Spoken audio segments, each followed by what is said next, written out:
Merci de votre constante fidélité à nos programmes. Il est question dans cette émission spéciale de fake news. Les fake news qui constituent aujourd'hui le quotidien de la vie numérique, en particulier au Burkina Faso.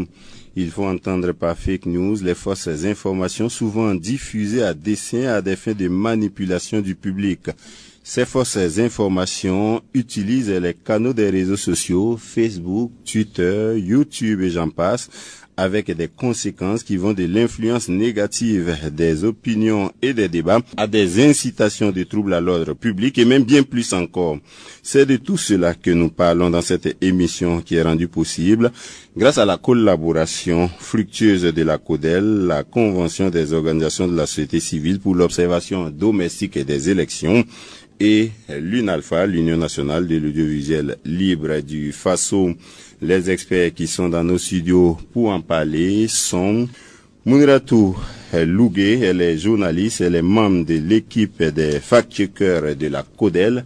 Merci d'être venu dans nos studios pour échanger autour des fake news. J'ai aussi dans ces studios Souleymane Ouedraogo, secrétaire général adjoint de la CODEL. Merci d'être venu.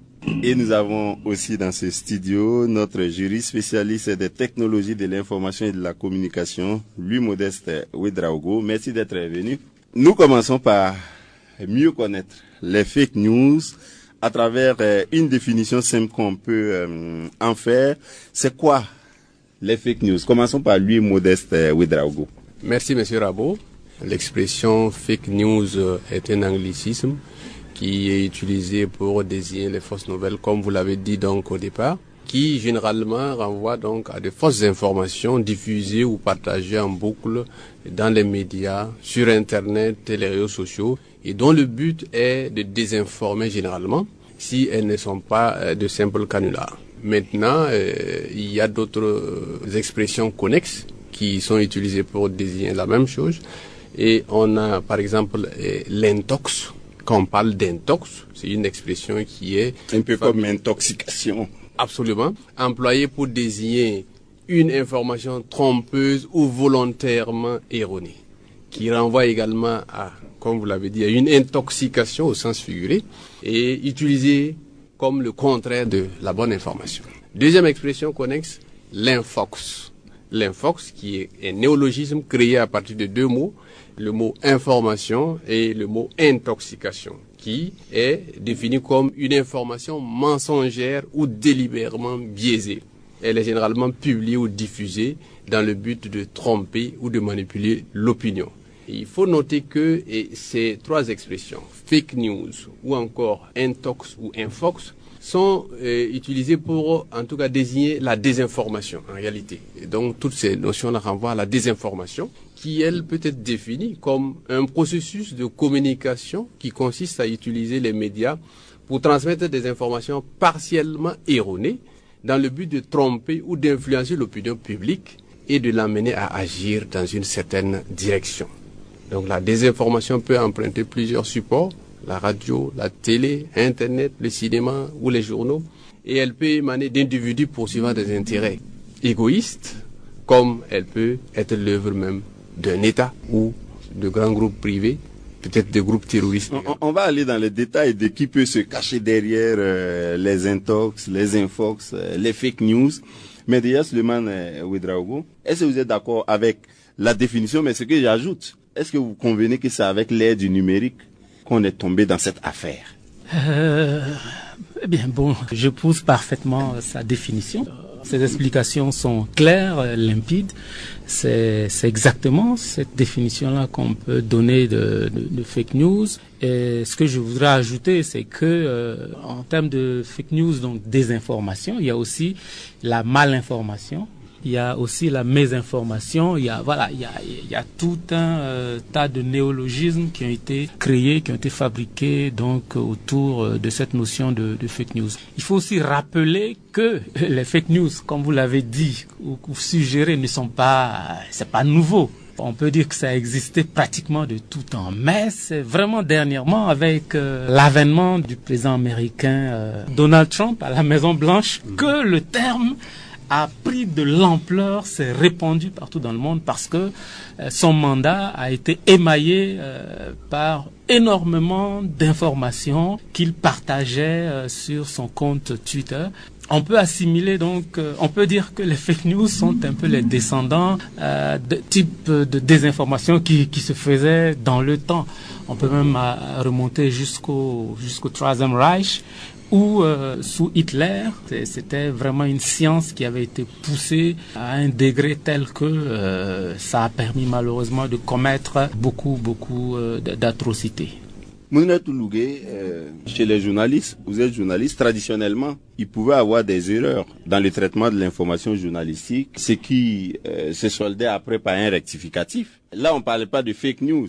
J'aimerais d'abord préciser que les terminologies varient d'une maison à une autre, d'une école à une autre, mais ils désignent à peu près les mêmes fléaux, les mêmes mots. Et donc, pour revenir à la désinformation, la désinformation consiste en la production et en la diffusion de contenus qui sont faux et dans le but apparent de tromper ou de nuire. Et tantôt, M. Ouédraogo parlait de mésinformation et de malinformation. C'est là que se situe la nuance, parce que la mésinformation, c'est une fausse information qui est diffusée par mégarde. C'est-à-dire la personne qui donne cette fausse information n'a pas l'intention de nuire aux interlocuteurs. Mais la personne même n'est pas vraiment consciente que c'est une fausse information qu'elle donne ou qu'elle contribue à propager. Alors que la malinformation, c'est quand la diffusion de cette information est organisée, orchestrée avec l'intention de nuire. C'est là que se trouve réellement la nuance. Et généralement, les journalistes trouvent au niveau de la mésinformation, la diffusion d'informations, de fausses informations par mégarde, soit à travers les propos du journaliste, soit en permettant à l'intervenant qui est au niveau du studio, qui est sur le plateau, de donner des fausses informations sans s'en rendre compte. Et c'est là qu'intervient maintenant le rectificatif, avec la possibilité pour le journaliste de venir rectifier plus tard dans ses écrits ou à travers une production radiophonique ou une production télévisuelle. Autrement dit, Mounira Lougué, ça veut dire que le journaliste, il donne ses informations de bonne foi, alors que le producteur de fake news, c'est de mauvaise foi, c'est dans l'intention de manipuler les destinataires du message. Oui, mais le producteur de fake news se trouve dans les deux en fait. Il y a des producteurs de fake news qui se trouvent dans la mésinformation en donnant de fausses informations sans être conscient qu'il s'agit de fausses informations. Alors qu'il y en a d'autres aussi qui se trouvent dans la malinformation qui, eux, ont vraiment l'intention de nuire. Ils sont conscients que c'est faux, mais ils donnent l'information. Les producteurs de fake news se trouvent dans les deux. Lui, Modeste Ouédraogo, vous qui êtes par ailleurs au Conseil supérieur de la communication au CSC, quel état des lieux on peut faire des fake news au Burkina Faso? Est-ce que vous voyez quotidiennement de fausses informations circuler dans notre univers médiatique et numérique? Absolument. Il y a deux aspects qu'il faut relever. D'abord, il y a vraiment la désinformation qui est vraiment très très courante sur Internet et les réseaux sociaux numériques. Et il y a quelques rares cas où, en tout cas, il y a la mésinformation, c'est-à-dire que les médias se font le relais donc d'une fausse information. Et comme elle l'a dit, voilà, c'est involontaire. Mais si ça arrive rarement, mais quand ça arrive, c'est que quelqu'un n'a pas fait correctement son travail. Parce qu'en tant que journaliste professionnel ou média professionnel, on ne peut pas se permettre donc d'avoir pour source, par exemple, les réseaux sociaux, sans recouper. Voilà, sans vérifier l'information. Voilà, donc c'est des cas rares mais qui arrivent. Mais en tout cas, les cas les plus récurrents de fake news qu'on voit, c'est vraiment la rumeur, les rumeurs sur Internet, ou encore carrément donc la manipulation orchestrée par certains groupes et qui donne en tout cas naissance à des fausses nouvelles qui sont véhiculées et aggravées par le phénomène de partage d'un réseau social à un autre. Alors donc ce sont ces aspects en tout cas qui sont fréquemment relevés donc au niveau du Conseil supérieur de la communication, soit parce que des victimes donc de ces fausses informations se plaignent auprès de nous, soit par saisine du Conseil supérieur de la communication des citoyens qui estiment que, en tout cas au regard des conséquences possibles donc de ces fake news là, il faut que le Conseil supérieur de la communication fasse quelque chose. Donc c'est vraiment un phénomène, je dirais, en plein essor au Burkina Faso, surtout dans ce contexte très sensible, et qui mériterait quand même qu'on s'y attarde beaucoup. Et le Conseil supérieur de la communication est en train de prendre donc des dispositions pour lutter véritablement contre ce phénomène. Souleymane Ouedraogo, qu'est-ce qui fait que on est dans cette situation? Est-ce que c'est parce que tout le monde a accès aux réseaux sociaux en tant que producteur et en tant que consommateur de messages? Tout est lié, en fait, c'est lié. C'est lié aussi à la faible culture numérique, à la faible éducation, au faible niveau d'éducation aux médias de nos populations. Qu'est-ce que ça dit? Les gens utilisent sans savoir trop pourquoi ou quelles peuvent en être les conséquences? En fait, je crois que basiquement, malheureusement, au début, en tout cas, un nouveau usager, quand il voit une information, il voit une vidéo, il entend un audio sur les réseaux sociaux, pour lui, c'est vraisemblable. Ça se trouve là, sur son téléphone. Pour lui, voilà, c'est vrai. Et de manière basique, je veux dire.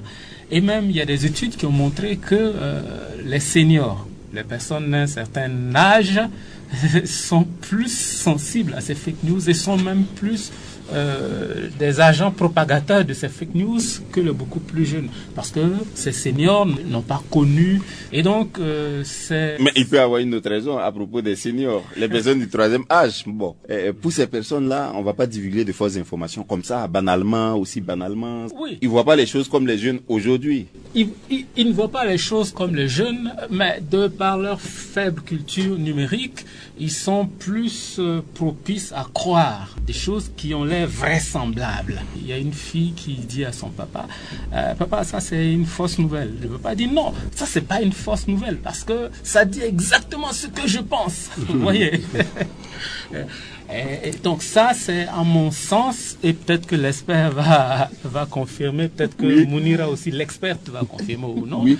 À mon sens, c'est l'un des éléments qui explique que les fake news ont beaucoup de succès. Il y a aussi des officines qui sont installées avec beaucoup de moyens et qui fabriquent donc ces informations et qui intoxiquent volontairement le public. Avant de passer la parole à Mounira Lougué, à propos de ce que Souleymane Ouedraogo a dit sur les seniors, un de nos collègues qui est d'un certain âge a entendu parler il y a quelques années, vous vous souviendrez, il y a quelques années on a dit que l'Algérie avait perdu sa place au mondial au profit du Burkina à cause de et puis il est tombé sur quelqu'un qui était en costume cravate qui a dit oui, on vient de retirer la victoire de l'Algérie, c'est le Burkina qui ira au mondial, tout ça. Quand il nous a rendu compte de ça, nous on lui a dit mais il n'y a aucune preuve. Il a dit mais c'est quelqu'un qui est en costume cravate qui nous a donné l'information. C'est pas n'importe qui, donc il ressemble pas à un menteur. C'est crédible. Voyez-vous, c'est crédible. Voilà, parce que son apparence là crédibilise les discours qu'il tient. Et c'est d'ailleurs pour cela que ceux qui fabriquent les fake news, ils font tout pour que l'apparence soit réellement trompeuse. Absolument. Ils peuvent prendre même le logo de Savane Media, ils peuvent prendre le logo de Omega, ils peuvent prendre le cacher si c'est un faux document. Voilà, ils fabriquent de faux documents, de faux documentaires, de faux reportages. Et ça passe plus facilement. Mounira Lougué, sur les causes, c'est notre faible culture numérique, notre non-éducation aux médias qui fait que nous sommes dans cette situation. Surtout notre non-éducation aux médias est aussi en grande partie due aux différentes astuces que les vecteurs de fake news utilisent. Parce que il faut retenir qu'il y a beaucoup de types de fake news, hein. Il y a par exemple la technique du hameçonnage. C'est quoi? La technique du hameçonnage, c'est de faire une publication attrayante, avec un titre très attrayant. Quand on voit, on est tenté d'aller regarder. Quand on met urgent, ou bien voici, il y a un scoop, les gens sont tentés d'aller suivre. Alors que les fake news font beaucoup plus appel à l'émotion. Pas à la raison, mais ils vont surtout toucher l'émotion des interlocuteurs. Il y a d'autres techniques comme le montage. C'est de monter de toutes pièces une histoire où il y a toujours deux groupes, un groupe qui veut du mal à l'autre groupe. Il y a beaucoup de techniques qui font qu'on arrive à voir facilement les interlocuteurs. Il y a la décontextualisation, c'est de sortir des propos, des déclarations de leur contexte pour pouvoir mieux emballer. Dire qu'un tel a tenu tel propos à telle occasion. Oui, tout à l'heure, M. Ouedraogo parlait des montages qu'il y a et tout. Il y a les deepfakes où actuellement il y a la possibilité de monter une vidéo de toute pièce avec l'image d'une personne, avec la même voix de la personne, lui attribuer des propos dans lesquels cette personne ne se reconnaît pas. Et parfois c'est tellement évident que lorsqu'on n'est pas suffisamment outillé, il est difficile de faire la part des choses. Mais tout n'est pas perdu parce qu'il y a des moyens de toujours vérifier. C'est vrai que c'est difficile. En tout cas, il y a beaucoup d'outils actuellement. Il y a beaucoup de techniques aussi qui permettent de vérifier les informations qu'on a. Et cela aussi donne l'importance de l'éducation aux médias. Il est de plus en plus important que la population sache comment se fait l'information. Comment est-ce que l'information leur parvient, comment cette information est construite, qui est susceptible de produire une information crédible. Donc l'éducation aux médias est très importante à ce niveau-là. Justement, sur l'éducation aux médias, on en entend parler depuis des années. Et ça, je m'adresse particulièrement à lui, Modeste Ouedraogo, qui est juriste expert en technologie de l'information et de la communication, mais également acteur majeur du Conseil supérieur de la communication depuis belle lurette. C'est comme un serpent de mer. On dit on va éduquer le public aux médias, mais ça vient jamais. Mais c'est pas seulement le CSC et le ministère de la Communication, les organisations professionnelles des journalistes et des médias. Ça ne vient pas. La campagne de sensibilisation ne vient pas. Ou les actions de communication dans ce sens ne viennent pas. Est-ce que quelque part, nous ne sommes pas tous responsables de cette situation? Alors, à ce niveau, il faut noter que peut-être qu'on est un peu trop pressé. Parce que, vous savez, ça a été relevé, on a une faible culture du numérique. Et l'éducation aux médias et à l'information doit concerner tout le monde. C'est vrai que quand on parle d'éducation aux médias et à l'information, on voit rapidement donc le public jeune, mais on a vu aussi que les personnes âgées sont souvent portées donc à diffuser donc des fake news vraiment involontairement. Donc c'est pour dire que c'est profond. Voilà, avec en tout cas l'avènement des technologies de l'information et de la communication, il n'y a pas eu en tout cas cette anticipation de pouvoir commencer très tôt donc à initier non seulement les élèves et les étudiants donc aux médias et à l'information, mais aussi les personnes âgées qui font leur découverte donc des technologies de l'information et de la communication, qui y sont rentrées comme ça, sans formation aucune et qui, au regard donc de l'utilité sociale donc de ces outils-là, font usage donc de ces outils et malheureusement sans respecter vraiment les règles minimales de prudence. Donc c'est pour dire que on a commencé quelque chose, parce qu'on peut dire que le Conseil supérieur de la communication depuis 2016 comme ça a au moins engagé au minimum 3 campagnes d'éducation aux médias. C'est-à-dire que tout ce qu'on fait comme spot de sensibilisation, ça participe de l'éducation aux médias. Maintenant, faute de moyens, nous n'avons pas pu étendre ça, en tout cas, ou encore dérouler tout le programme qu'on avait prévu pour cela. Et il faut noter que, au-delà du Conseil supérieur de la communication, il y a d'autres acteurs qui le font. C'est vrai que c'est peut-être pas trop visible, mais la Commission de l'informatique et de liberté fait beaucoup, la CIL fait beaucoup de sensibilisation sur, en tout cas, les rapports qu'il faut avoir aux réseaux sociaux. Il y a également des acteurs privés qui le font et des associations de journalistes qui le font à chaque fois que vous avez l'occasion de le faire. Et on entend souvent sur les médias, en tout cas des messages de sensibilisation. Et c'est cela. Il faut que ça prenne une autre dimension. Et l'autre dimension, c'est quoi? C'est prévoir donc cette éducation aux médias et à l'information dans les programmes de formation, non seulement des professionnels, mais aussi donc au niveau même donc des programmes scolaires. Voilà, parce que on ne peut plus, en tout cas, occulter le fait que les médias et l'information occupent une grande place dans la vie de tous les jours. Et naturellement, il faut que on commence à institutionnaliser donc ce genre de formation, d'initiation à l'usage donc des outils numériques. Et pour cela, il faut véritablement que chaque acteur donc du monde numérique prenne conscience donc de la nécessité de renforcer ses propres capacités donc par rapport à l'usage du numérique. Parce que personne n'est à l'abri. Quand vous regardez, en tout cas, Madame Loué était en train de parler de la subtilité donc des fake news, comment les auteurs conçoivent donc les fake news, même des professionnels sont souvent tombés dans le panneau.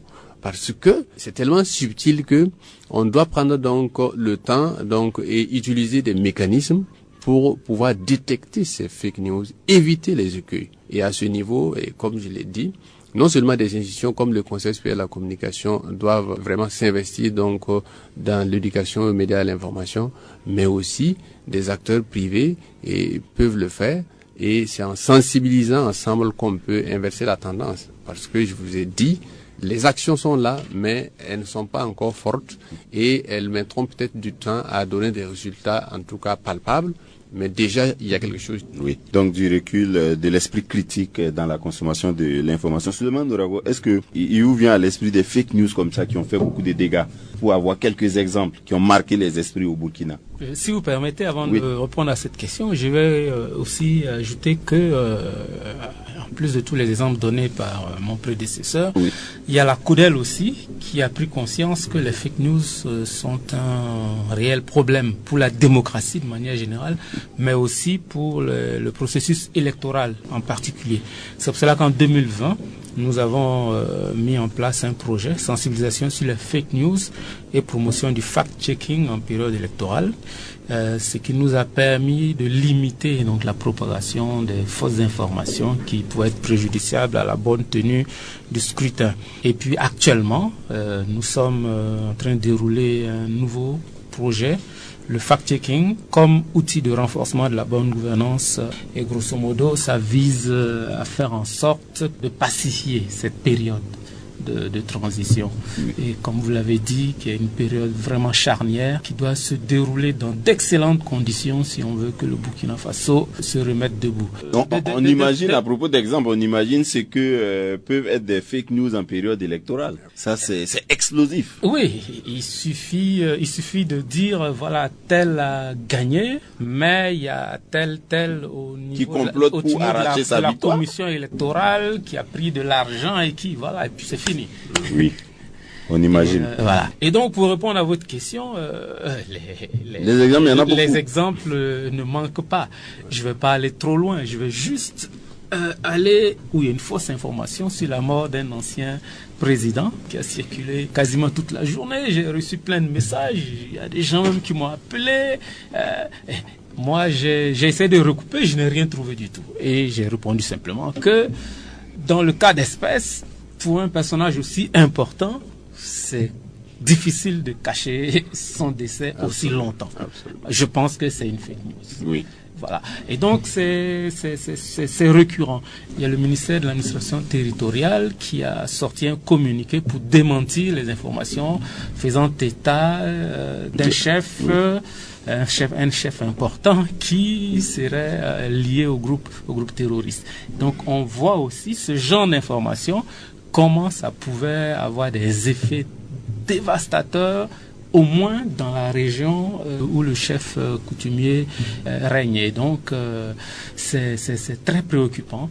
Et je crois que c'est une bonne chose ce que le CSC fait, ce que la CIL fait, ce que la brigade centrale de lutte contre la cybercriminalité fait, ce que les médias, les organisations de médias, ce que les journalistes font. Les fact-checkers en particulier. Et c'est vraiment dans cette synergie-là qu'on pourra réduire la nocivité des fake news. Et quelles conséquences on peut craindre avec cette propagation des fake news-là? C'est l'accroissement de la violence, c'est la déstabilisation du pays, parce que la désinformation, quoi qu'on dise, elle peut être une arme de destruction massive, parce que elle sème le doute. La désinformation sème le doute dans la tête des interlocuteurs, du public. Ça manipule beaucoup la population et ça peut pousser la population à la révolte, ça peut augmenter la violence, causer beaucoup de dégâts. Parce que s'il y a une rumeur qui n'est pas avérée, mais qui semble tellement évidente, des gens peuvent sortir, faire des casses, ou bien s'attaquer à des personnalités et tout. La désinformation peut causer beaucoup de dégâts, créer des troubles sociaux et politiques au niveau du pays. Lui, Modeste Ouedraogo. Oui, absolument. Et on peut classer donc les conséquences, en tout cas par ordre de gravité, oui. Mais elle a déjà tout dit. Mais il y a les conséquences graves sur la société, sur la paix sociale, la cohésion, l'unité nationale. Parce que quand on regarde souvent certaines fake news, c'est fait pour ça en fait. Voilà, c'est pour vraiment diviser les Burkinabés, créer donc des affrontements entre communautés, créer le désordre quoi. qu'il y a aussi la déstabilisation de l'État. Quand on tente de faire croire que pour la sécurité nationale, rien n'est fait, en publiant de fausses informations, l'objectif est clair. C'est pour que les gens se disent que les autorités ne font rien pour assurer notre sécurité et que, cela conduise à une révolte. Vous voyez. Donc, il y a également des conséquences que je dirais peut-être moins graves. Pas que c'est pas grave, mais par rapport donc aux conséquences sur l'unité nationale de la paix sociale, ce sont les conséquences sur les personnes, sur les droits des personnes. L'image des personnalités, par exemple. Voilà, absolument. Parce que, et comme M. Ouedraogo Souleymane l'a dit, c'est en période électorale qu'on voit beaucoup plus de fake news en réalité. Et c'est fait contre des personnes en ce moment. C'est contre des candidats, c'est-à-dire qu'on s'attaque donc soit à travers ces fake news, et souvent les attaques, en tout cas dans les règles de l'art, se font par médias interposés, par meeting, mais les fake news en période électorale sont une réalité et les gens utilisent ça pour salir donc la réputation de leur adversaire politique. Donc vous voyez que véritablement les conséquences sont en tout cas dévastatrices pour non seulement l'intérêt général, c'est-à-dire la paix sociale, la sécurité publique, etc., mais aussi pour les droits des tiers, donc pour les droits des personnes, c'est-à-dire les atteintes à l'honneur, à la réputation. Et à propos de Modeste Ouedraogo, ce sont les personnalités comme des opérateurs économiques, par exemple, qui sont souvent visés, des leaders politiques, des chefs traditionnels et coutumiers, des leaders religieux. Je sais que quand il y a eu la transition du MPSR 1 vers le MPSR 2, alors qu'on était dans la confusion, il y a une information qui a circulé qui a dit que l'opérateur économique Inoussa Kanazoué soutenait le président d'Amiba, de sorte qu'il garde son pouvoir. Et c'est dans l'urgence que ces services de communication nous ont saisis pour que nous diffusions en son temps un démenti. Donc en période trouble, c'est davantage plus dangereux de consommer les fake news. Absolument. Je prends juste l'exemple du cas donc de Bouitenga en 2018 où il y a eu la rumeur comme quoi il y a des jeunes musulmans qui ont saccagé le marché et qui s'en prenaient uniquement au hangar des dolotières. Alors quand vous regardez cette fake news, parce que à la vérification on s'est rendu compte que c'était faux, l'objectif c'est quoi? C'est une guerre communautaire, intercommunautaire, c'est-à-dire c'était une guerre de religion que les gens en tout cas voulaient nous imposer. Et voilà pourquoi, en tout cas, revenant sur les conséquences, véritablement, il faut qu'il y ait une synergie d'action pour contrer donc ce phénomène, parce que les conséquences peuvent être vraiment très dévastatrices pour la paix sociale, la cohésion et l'unité nationale. Et Souleymane Ouedraogo, qui est derrière? Qui est derrière? Est-ce que, comme vous êtes des OSC, est-ce que ce sont souvent les OSC ou des officines politiques ou des administrations? On va dire tout le monde est derrière. Ou des médias? Tout le monde est derrière. Je prends un exemple simple. Il y a un jeune homme qui a été largué par sa copine et pour se venger d'elle, il a fabriqué une histoire. Il a pris sa photo, il a fabriqué une histoire et puis il a mis le numéro de la fille de sorte que on puisse harceler la fille avec son numéro. Vous voyez. Et donc, il a fabriqué une fake news. D'une affaire privée, on s'est retrouvé dans une affaire publique. C'est pour dire que n'importe qui est susceptible de fabriquer des fake news. Que ça soit donc un particulier, que ça soit un gouvernement, que ça soit un média, que ça soit un parti politique, que ça soit n'importe qui est susceptible de fabriquer donc des fake news. Maintenant, je crois que ce qui nous préoccupe davantage, ce sont ceux qui sont susceptibles de fabriquer des fake news qui sont attentatoires à la cohésion sociale, à la paix et à la stabilité du Burkina Faso. Et pour répondre à cette question, je dirais que dans ce contexte de transition difficile, on va dire que c'est certainement des gens qui n'ont pas intérêt, soit parce que la transition se déroule bien, ou des gens aussi qui sans doute ont intérêt à ce que la transition prenne une certaine trajectoire pour préserver leurs intérêts. Et donc, comme je vais le résumer, les acteurs sont divers. Parfois, ils se retrouvent des deux côtés du tableau. il faut aussi très souvent faire preuve de beaucoup d'ingéniosité pour détecter la manière dont, la subtilité avec laquelle ils ont monté toutes ces Mais est-ce qu'on peut se retrouver dans la situation où une officine est pro-pouvoir et fabrique aussi des fake news dans l'intérêt du pouvoir, de ceux qui sont au pouvoir? Mais tout à fait. Par exemple, on a le sieur Mohamed Sinon qui est aux mains de la justice et lui et son groupe, ils s'affichent en tout cas alliés du pouvoir, mais c'est des gens qui ont fabriqué énormément de fausses informations. Donc oui, la question, pour répondre directement à la question, oui, on peut être du côté du pouvoir, on peut être du côté de l'opposition, on peut être de tous les côtés possibles et fabriquer des fake news. Mouniratou Lougué, sur ça, si les auteurs des fake news, est-ce qu'ils peuvent être justement partout et avec des intérêts aussi différents les uns des autres? Oui.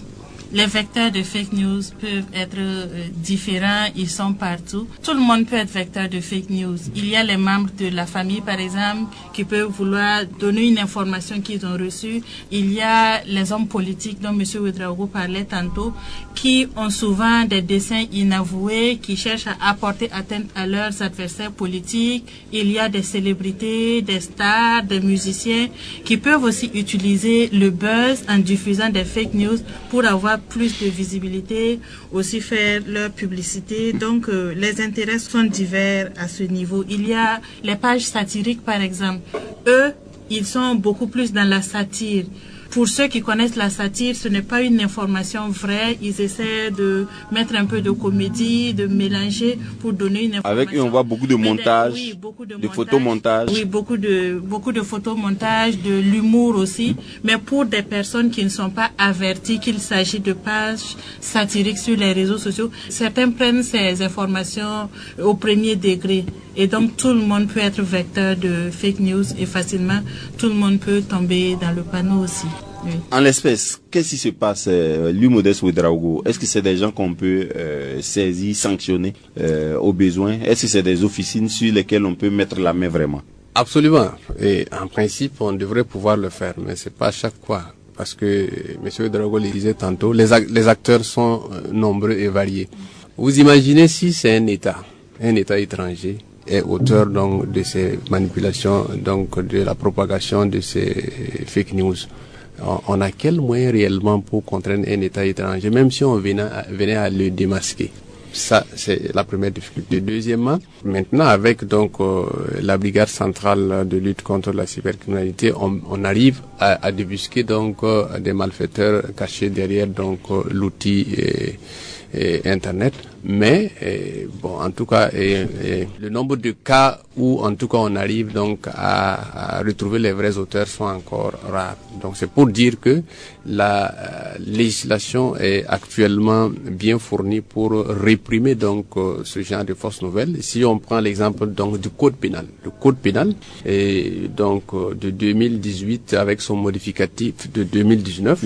Il y a assez de dispositions qui prennent en compte ces genres d'aspects. Je m'avais cité juste un exemple, l'article 312-13, qui punit d'une peine d'emprisonnement donc de 5 ans et d'une amende de 1 million de francs CFA quiconque intentionnellement communique, publie, divulgue ou relaie par le biais d'un moyen de communication, quel qu'en soit le support, une fausse information de nature à faire croire qu'une destruction, une dégradation ou une détérioration de biens ou une atteinte aux personnes a été commise ou va être commise. Et la fausse information est toute allégation ou imputation inexacte ou trompeuse. Donc vous voyez que ici c'est une disposition qui peut être utilisée pour réprimer donc vraiment les fausses informations, donc les fake news. Il y a d'autres dispositions, il y a également les dispositions spécifiques donc contenues dans les lois sur la presse qui prévoient effectivement donc des sanctions qui, en tout cas, permettent aujourd'hui donc de disposer d'un arsenal juridique répressif donc face donc aux fausses nouvelles. Donc on peut dire que si on arrive donc à évoluer au niveau donc de la recherche donc de ces individus cachés, donc de les démasquer, on peut leur appliquer donc la loi dans toute sa rigueur, et le code pénal en tout cas dans sa nouvelle version prend en compte donc ces aspects de fake news. Mouniratou Lougué et Suleiman Ouedraogo, quand on est face à des fake news manifestement partie d'officines plus ou moins connues, quelle est la bonne attitude? C'est le démenti ou c'est le silence? Quand on est victime de fake news, ou bien quand on a connaissance, tout à la fois, tout à la fois, ça peut être l'autorité publique, ça peut être le journaliste, ça peut être le leader d'OSC. Il voit que c'est manifestement des fake news qui circulent. Oui. Quelle est la bonne attitude? Qu'est-ce qu'il faut faire? Quand on a la possibilité de restaurer les faits, il faut le faire. Il faut apporter un démenti. Oui, il faut apporter un démenti. Et lorsque c'est beaucoup plus grave, quand on a la possibilité de dénoncer aussi, il faut le faire. Il y a des structures habilitées à le faire. Il y a par exemple la brigade de lutte contre la criminalité. La BCLCC, oui, la brigade centrale de lutte contre la cybercriminalité. Oui, contre la cybercriminalité, qui est habilitée dans ce genre de cas, qui reçoivent aussi des plaintes et qui cherchent aussi à retrouver les acteurs de ces fake news. Mais le plus important, c'est d'avoir des preuves, de pouvoir vérifier.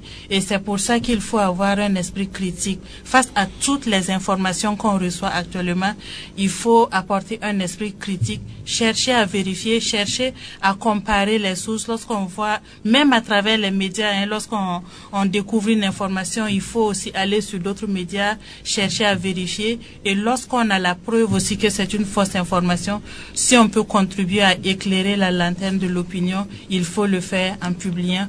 Mais pour le faire, il faut vraiment avoir les preuves. Vous, les fact-checkers, vous avez souvent assez de preuves pour démonter des fake news. Oui. Mais est-ce que vous le faites? Oui, nous le faisons. Par exemple, dans le cadre du groupe de fact-checkers que la CODEL a mis en place, nous avons eu à démentir beaucoup d'informations liées aux élections et même après les élections, nous avons eu à vérifier des informations. Il y a des outils qui sont adaptés pour le faire, mais avant d'apporter ce démenti-là, il faut pouvoir avoir les preuves. Nous cherchons et nous démontrons qu'il s'agit de fausses informations à travers un canevas bien défini. On peut revenir sur le canevas, mais Souleymane Ouedraogo, qu'est-ce que vous faites d'habitude? Vous avez donné un exemple tout à l'heure, mais qu'est-ce que vous faites d'habitude?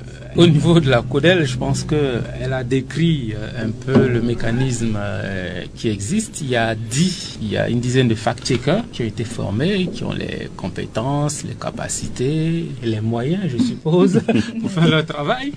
Et puis, il y a au sein de provinces, il y a 45 moniteurs.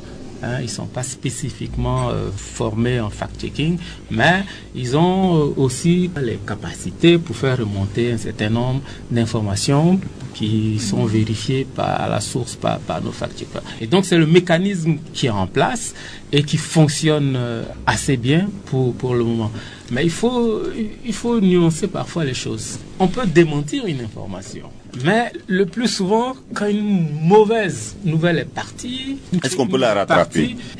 Les dégâts qu'elle a fait, parfois, c'est incalculable. Et même si on dément, il y a dans l'esprit de certaines personnes, il y aura toujours le doute qui va on ne parle pas de ceux qui n'auront même pas accès aux démentis. Voilà. C'est pour cela qu'il faut sévir. Et je salue la création donc de cette brigade centrale de lutte contre la cybercriminalité. Il faut de la pédagogie dans ce sens-là. Et dans plusieurs pays, en Côte d'Ivoire et ailleurs, il y a des lourdes sanctions qui pèsent sur les personnes. Les États durcissent de plus en plus les sanctions. C'est ça. Oui. Contre les personnes qui se comportent mal de manière générale sur les réseaux sociaux, mais particulièrement ceux qui propagent des fake news et particulièrement encore ceux qui font de la diffamation, etc., etc. Et donc je crois que c'est un tout. Il faut des institutions, il faut des initiatives beaucoup plus précises comme les groupes de fact-checking, mais aussi il faut de la répression. Pour finir, j'aimerais, et je crois que ça rejoint aussi la politique du CSC, mettre à contribution vraiment les médias. Parce que ce sont les journalistes qui sont les mieux formés, les mieux habilités à faire ce travail de fact-checking. Il faut que chaque média se forme, monte un pouls en son sein et que quotidiennement, on fasse ensemble la chasse à ces fake news-là. On va pas faire un cours de fact-checking à la radio, Mouniratou et Lougué, mais On peut dire comment on fait pour vérifier qu'on est en face d'une fausse information. D'abord, dans le cadre du fact-checking, on ne vérifie que ce qui est rendu public. Donc, une information qui est donnée dans le cadre privé n'est pas amenée à être fact-checkée officiellement. Mais quand c'est donné dans un cadre public, dans le cadre d'un débat, dans le cadre d'une émission radiophonique, ou bien publié dans un groupe WhatsApp ou publié sur Facebook, cette déclaration peut être vérifiée. Mais pour que cette déclaration soit vérifiée aussi, il faut que ce soit une information objective, qui ne fait pas appel à ce qui est subjectif, mais avec des bases vérifiables. C'est pas une opinion, c'est un fait qu'on peut aller vérifier. Justement, il faut vraiment que ce soit un fait, que ce ne soit pas l'avis d'une personne, mais que la déclaration porte réellement sur un fait à vérifier. Et pour ce faire, le fact-checker doit d'abord avoir un esprit critique. Donc, face à l'information qu'il découvre, qu'il reçoit, c'est d'abord susciter le doute en la personne. Quand la personne a un doute, il y a beaucoup d'outils qui permettent de vérifier cette information, que ce soit une image, une vidéo, une photo.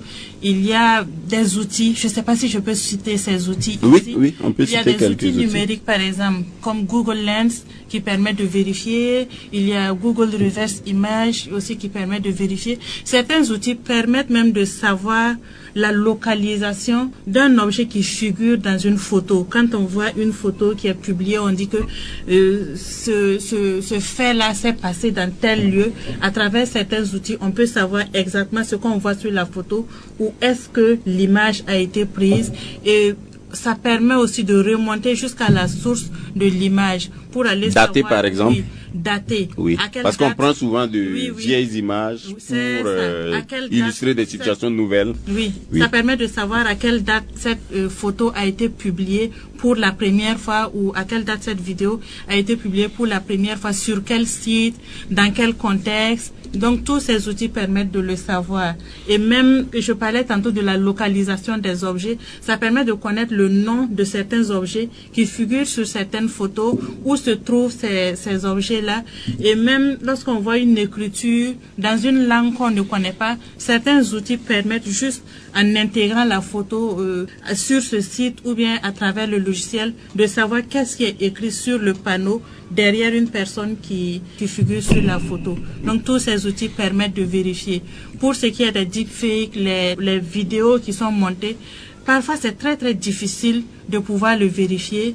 Mais il ne faut pas perdre espoir. Quand on analyse réellement l'image, quand on analyse par exemple la position de l'ombre de la personne, ou bien la forme de l'ombre de la personne même, on peut savoir si cette personne, on a pris son image venue incruster dans la photo ou dans la vidéo qu'il y a, ou bien à travers les agissements de la personne. Quand on connaît, généralement ça concerne des personnalités publiques. Souvent, quand on connaît très bien la personne, ça permet aussi de savoir est-ce que cette personne peut se mouvoir de cette façon. Il y a beaucoup d'astuces qui permettent de vérifier cela. Ça veut dire que les outils sont disponibles, même si tout le monde n'est pas formé. Si en plus de l'esprit critique et du recul de la distanciation qu'on met, on se prend plus au sérieux, normalement on peut savoir tout de suite qu'il s'agit de fake news. Nous allons terminer par un tour de table. Souleymane Ouedraogo, vous êtes secrétaire général adjoint de la CODEL. Mouniratou Lougué, vous êtes journaliste et membre de l'équipe de fact-checker de la CODEL, et lui, Modeste Ouedraogo, vous êtes juriste et spécialiste de technologie de l'information et de la communication. Nous avons fait le tour de la question des fake news qui nous préoccupe aujourd'hui, en particulier dans notre période transitionnelle si fragile. Qu'est-ce qu'on fait pour réduire les effets néfastes des fake news sur la vie publique? Lui, Modeste Ouedraogo.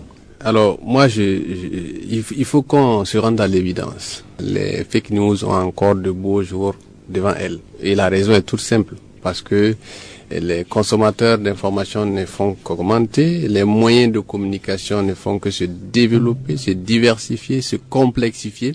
Et forcément, en tout cas, ceux-là qui utilisent les fake news comme une entreprise, en tout cas, ne vont pas s'arrêter de sitôt. Ça ne veut pas dire non plus que nous devons désarmer. Pas du tout, justement. Oui. Voilà pourquoi on doit se préparer, se réarmer pour les affronter. Et comment on va le faire? Et il faut qu'on investisse vraiment sur les consommateurs de l'information. Voilà. Et à ce niveau, on peut dire que on doit donner des conseils. Et en plus de toutes les activités qu'on a proposées ici et pour tous les acteurs publics et privés, voilà, pour sensibiliser, éduquer aux médias et à l'information. Donc, à l'endroit de vos auditeurs, il y a des techniques simples, des comportements à avoir. Et je dirais que quand vous recevez déjà une information, avant toute chose, il faut faire preuve de réserve et de bon sens. Alors ça, c'est vraiment la première attitude à avoir. Faire preuve de réserve et de bon sens. On ne partage pas systématiquement une information. Donc, vous recevez une information, calmez-vous d'abord, analysez l'information. Donc, c'est faire preuve de réserve et de bon sens. Et cela vous évitera d'être complice donc de désinformation ou de propagation de fausses nouvelles, qui sont des infractions pénales. Il faut vérifier la source de l'information, comme Madame Lougué l'a dit. Il faut vérifier la source. Et il y a des techniques de vérification simples. Par exemple, l'auteur, cette information a été publiée par qui? Sa qualité, son origine. Voilà, ça vient de quelle structure ou bien ça vient de quel pays même. L'adresse du site internet par exemple. Donc ça c'est des détails. Il y a aussi la date. La date, c'est important parce qu'on peut vous manipuler par la date. Parce que il y a des informations qui, sorties dans leur contexte, deviennent autre chose. Donc peuvent avoir des conséquences graves. Donc vous vérifiez si l'information a été prise également par des médias sérieux. Si une information est rendue publique sur Internet, si elle est avérée, vous allez voir que au moins, en tout cas, il y a des médias sérieux qui vont la reprendre. Donc, ça aussi, c'est vraiment, en tout cas, une manière de s'assurer. Il y a également des techniques simples de vérification des images, comme Madame Lougué l'a dit. Et vous pouvez donc vérifier l'origine de l'image ou en tout cas faire une recherche sur Internet. Vous pourrez trouver donc, en tout cas ça peut vous renseigner sur vraiment la véracité d'une information ou pas. Enfin, vous devez être rigoureux. Tous les consommateurs d'informations, les internautes, tout le monde doit être rigoureux. Donc on doit être rigoureux avec soi-même dans la vérification, parce que la vérification c'est le principe, c'est la bonne attitude à avoir. Mais même dans la vérification, il ne s'agit pas d'une simple formalité pour en tout cas juste se faire bonne conscience. Non, il faut être rigoureux dans la vérification et cela va nous éviter donc de se rendre complices donc de désinformation et de propagation de fausses nouvelles. Il arrive que des citoyens comme ça nous appellent parce qu'ils nous savent journalistes pour demander je viens de voir telle information, est-ce qu'elle est vraisemblable? Oui. Et j'imagine que ça fait partie des bonnes attitudes. Absolument. Même si tout le monde n'aura pas la latitude d'appeler toujours un journaliste à côté. Oui. Suleiman Ouedraogo, qu'est-ce que vous proposez? Qu'est-ce que vous dites aux citoyens qui nous suivent, aux auditeurs qui nous suivent, de faire pour ne pas tomber dans le piège des fake news? Ce qu'il faut faire a déjà été dit. C'est ce que lui, Modeste Ouedraogo, a dit. Et d'ailleurs, je crois que le CSC a produit un guide avec un ensemble de conseils. Oui. Et je crois qu'il faut diffuser ça déjà bien, très largement parce que ça résume à peu près les attitudes à avoir. Mais moi, ce que je dirais, c'est que rien ne sert de se précipiter. Tu vois une information, tu lis, tu écoutes une information préoccupante, grave. Rien ne sert de se précipiter. C'est que Mounira c'est l'émotion. Ça joue sur l'émotion. Donc, c'est difficile de rester serein quand on voit certaines choses. Et donc, telle personnalité est décédée. Donc, quand c'est un problème. Quand c'est comme ça, il ne faut pas partager largement. Oui. Et il faut avoir du bon sens et demander. Tu partages ça à un ami, à un journaliste ou à quelqu'un. Qu'est-ce que tu penses de cette information? Et puis, voilà, il faut juste avoir du bon sens, à mon avis. Et le reste viendra. Et dans ce cadre-là, je crois que aussi, ce qui a lieu de faire, c'est que chaque institution aussi mette en place à son niveau, je l'ai dit, je le répète, une équipe dédiée au traitement de ces fake news. Et dans le cadre de ce projet-là, la CODEL a entrepris d'approcher un certain nombre d'institutions. Nous avons rencontré déjà la CENI, nous avons rencontré la CIL, nous avons rencontré le CSC. Et tout ça, ça vise vraiment à ce qu'il y ait des actions coordonnée, concertée et en vue de lutter efficacement contre les fake news. Mouniratu Lougué, on l'a dit pendant les échanges, les journalistes sont au carrefour de la gestion des fake news. Vous êtes journaliste, qu'est-ce qu'il faut faire à ce niveau? En tant que journaliste, c'est que chaque journaliste actuellement doit assumer ses responsabilités, parce que la déontologie même enseigne que il faut vérifier l'information avant de la diffuser. Sauf que parfois, il est très difficile de vérifier une information qu'un interlocuteur, qu'un invité donne en direct sur les antennes d'une radio, sur une chaîne de télévision.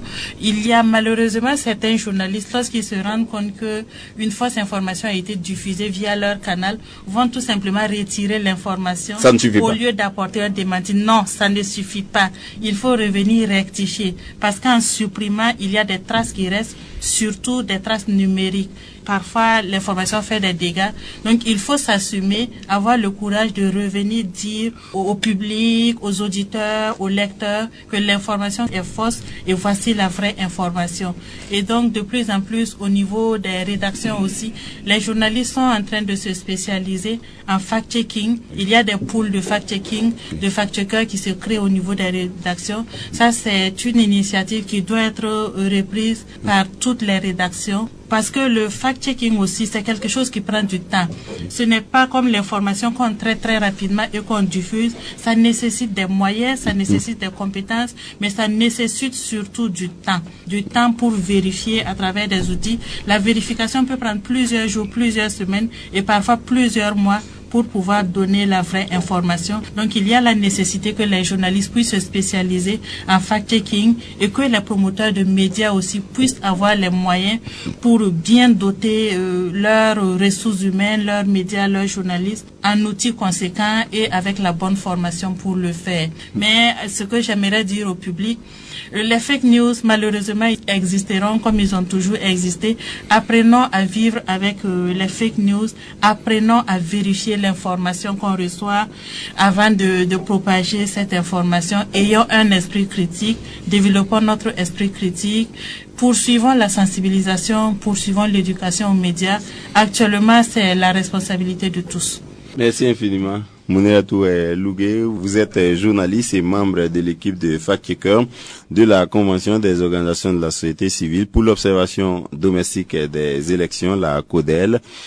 Souleymane Ouedraogo est secrétaire général adjoint de la CODEL qui a, avec l'UNALPHA, facilité la tenue de cette émission. J'étais aussi avec lui, Modeste Ouedraogo, juriste et spécialiste des technologies de l'information et de la communication. Nous avons traité aujourd'hui des fake news, leur définition. Nous avons traité de l'état des lieux, des exemples qu'on peut donner sur la situation du Burkina et les éventuelles conséquences, en particulier dans le contexte de transition dans lequel nous sommes aujourd'hui. Des conseils pratiques, vous en avez eu. Merci à vous toutes et à vous tous qui avez suivi cette émission sur l'ensemble du réseau de l'UNALPHA, l'Union nationale de l'audiovisuel libre du Faso. À bientôt.